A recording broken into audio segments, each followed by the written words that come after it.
About the president, because we really don't understand what is happening. Maybe we need to intensify prayers for Alaji, because at this point, how can more than 100 of your citizens be slaughtered overnight? Once again, by the same herdsmen that have killed more than 1,000 people in Benue State. That's within the last 2 years. So officially, more than 1,000 people in Benue State have been slaughtered. But these herdsmen who are forcefully taking their lands from them, this has happened over and over and over again. Why should it take the president more than 24 hours to release a statement about something that happened in his state? And then when he released a statement, his press statement basically blamed the victims for what happened. He said political and community leaders in Benue State must act responsibly and avoid inflammatory utterances that could further increase tensions and killings. And I'm like, wait, is he saying that it's because of the things that the political leaders in Benue State are saying? Is that why they're getting killed? These people are coming to their land. They're forcefully taking their land from them because the land where their own cows have been grazing, everything has dried up. So now they are coming into other people's land, killing them, and then occupying their land. Why would the president be talking like this? And then he said, this is the time for Governor Avia, the governor of Benue State, to act as a statesman and immediately lead the process of dialogue and reconciliation that will bring peace to Benue. The people are not trying to reconcile with their killers. What is the president talking about? Talking about this is the time to dialogue, this is the time for reconciliation. No, they just want them to leave them alone. They want to take their lands back, and they want these people to go back to where they're from, graze in your own land, and leave them alone. This is all the people are asking for. Then he said, our people must live in peace, and it is possible when leaders across the divide work together in harmony and differences are identified and addressed with fairness, openness, and justice. See, it's not that we are not saying that we want to live in peace, but if some people are bent on not living in peace, why will you now blame their victims for being the ones not wanting to live in peace? If you want to talk about people living in peace, talk to the herdsmen who are armed, who are coming into these people's land and taking their lands from them, killing them, slaughtering husbands, wives, children. They're killing children. Official report says 150 something people, and everybody knows that it is usually way more than that, which is why people have been saying hundreds of people were killed in an operation that lasted for more than 5 hours. More than 5 hours, and you have the president after more than 24 hours telling us that it is time for the people of Benue to be responsible and avoid inflammatory utterances. Well, what kind of press statement was this? Please tell me this did not come from the office of the presidency, except for the fact that it was posted on the president's Twitter page. How do you explain this kind of nonsense? I like it. I mean, you're the one that is even claiming on top of all of this. The man now said at an event that he commiserates with the people of Benue. Once again, he repeated the same thing in his press statement that the political leaders of Benue State, they need to work towards peace. This is the victims telling them to work towards peace. And then he said, I will adopt my program to visit Benue people on Wednesday. We should be able to manage our anger and frustrations. I sympathize those who have lost their life. I will adjust my program and go see Benue people on Wednesday.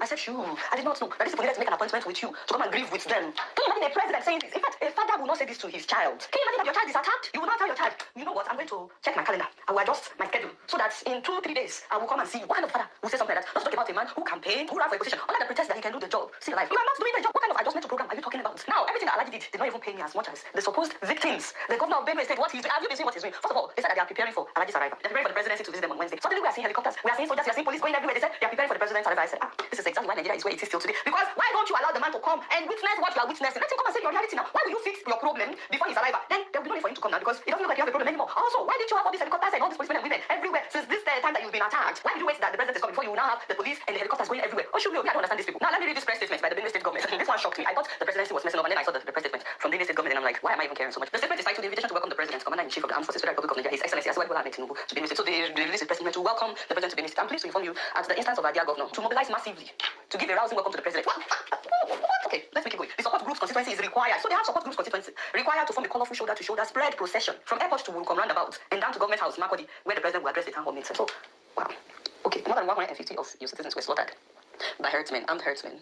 Now you want the same people to come and give a massive, a rousing welcome to the president. Not just that you want them to put on uniform. You are telling them to form a colorful shoulder-to-shoulder spread procession. You want them to form a line from airport to welcome the president. You said from airport to Wurukom roundabout and down to Government. Okay, so this is going to be a celebration now. The president will be here tomorrow. We'll see. This was written by the way by the senior special assistant on special groups mobilization. Wow, wow. What the heck is this? Why are we putting on uniform to welcome the president? Why are people lining up from airports to Wurukom roundabout to welcome the president? And I'm pretty sure they will clean up even the scene of the attack. I'm pretty sure they will clean everything up. Why don't you let him come and see things the way they are? This is exactly why the country is not moving forward. Packaging every time. Why would the man even believe that anything is wrong? We are our own problem. If the victims can be circulating this kind of letter to welcome the president that has failed you, obviously their government is also failing them in Benue State, because I don't understand the rationale behind it. And in preparation for the president's arrival in Benue State, the Inspector General of Police went there, and guys, you will not believe what he said. When one incident happened, hundreds of incidents have been prevented that are not known to the public. So that this happened does not mean that we have not been deploying. We have actually been deploying. We've been working together with the military and with other security agencies to ensure that this reign of impunity of these criminal elements ends. Can you imagine? Wow. I mean, first of all, we've never seen any evidence that they foiled an attack, that these people actually went there and they were not successful because the police or the soldiers prevented them. If that had happened, they would have been all over the news. I'm not saying that you're not working. I'm just saying if it had happened, you would have put it out there. Second of all, why would you say something like that to people who just lost their loved ones? There was one man that lost more than 20 family members. Even if it was armed robbery, you don't tell somebody that has just been robbed that, and the fact that you were robbed doesn't mean that we have not been working, doesn't mean that we have not been preventing. People who says something like that to people who just lost their loved ones, I think that is very insensitive, and I don't think that it is true. Because why would he say the next statement that he said? Listen to this. My appeal to the community is to cooperate with us. They know their environment more than anyone else. They should give us information. They know the strangers. They can recognize strange movements.